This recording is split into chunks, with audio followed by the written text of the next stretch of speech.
Oh, hello there. I'm just chilling with my peeps. Listen, I might be cringe, but I have fun. All right, today we are making blondies. Blondies are similar to brownies, but they are brown sugar and melted butter based. Often have white chocolate chips. You can do all kinds of mix-ins with them, just like brownies. But you can make them in the same fashion. If you want them to be cakey, there are cakey recipes. If you want them to be fudgy, there are fudgy recipes. Why am I struggling so much? Okay. I don't know, things are hard today. Now, I'm gonna be making a big batch of these, so I'm gonna sell them at my bakery and at an event I have this week. So, I am going to say the ingredients that you will need and put them here on the screen for a 9x13 pan. If you want to make an 8x8 pan, just cut that part of the recipe in half. Okay, mixer or your bowl, 2 cups of light brown sugar and 2 sticks of melted butter. And combine those together. Then we're going to add, once those are mixing, 2 eggs. So it's pretty easy. First 3 ingredients, 2 cups of sugar, 2 sticks of butter, 2 eggs. I love when things line up. Okay, we have that mixing. I did want to say, anytime you're using melted butter, make sure that you melt it and then let it sit for a little bit before you combine it with anything.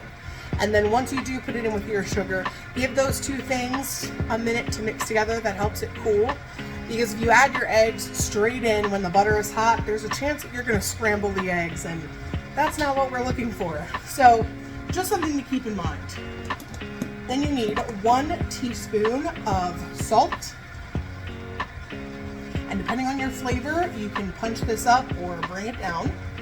And 1 teaspoon of vanilla extract. If only we lived our lives like vanilla extract. Like, vanilla extract gets all the brand deals. It's in like every recipe, whether or not it's vanilla. It's like the cranberry juice of the baking world. Okay, so we've got that mixing, and now we just need 2 cups of all-purpose flour.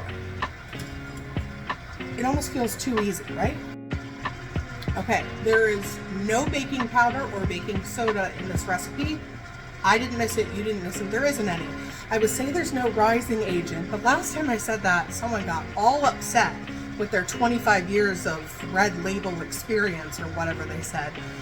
Yes, eggs have a rising property, but I think the average person who doesn't bake professionally thinks of baking powder and baking soda as rising agents. So that's why I said what I said in the other video, because clearly that comment still lives rent-free in my head.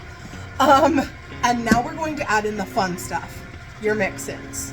Like I said, white chocolate chips, super traditional. I'm going to do some of these, but I'm going to do mostly M&Ms. We're doing M&M blondies. You can do sprinkles, you can do nuts, you can do coconut. I do have a maple walnut blondie recipe that I'll have to share with you, but that has a different base. But right now it is silky and smooth. Let me show you. There she is. Look at those smooth ribbons.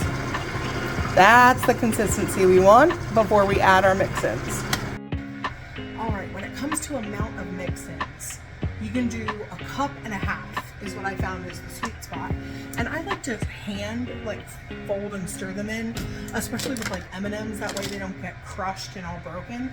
So I'm gonna do some white chocolate chips, and the majority is gonna be M&Ms because I want them to be fun.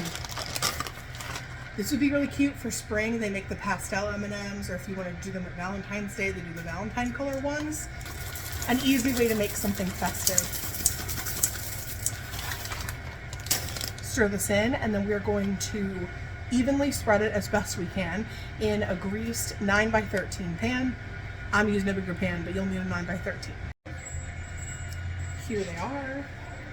Ready for the oven. Put a couple extra M&Ms on top. You will want to bake yours at 350 degrees for about 25 to 30 minutes. However you like yours done. If you want them a little fudgier, so to speak, or underbaked in the center, a little bit shorter. If you like them a little bit more well done, then you want to go a little bit longer. I think 30 minutes is usually the sweet spot. So bake them up, slice them up, and enjoy. I'm going to post a picture of what mine look like.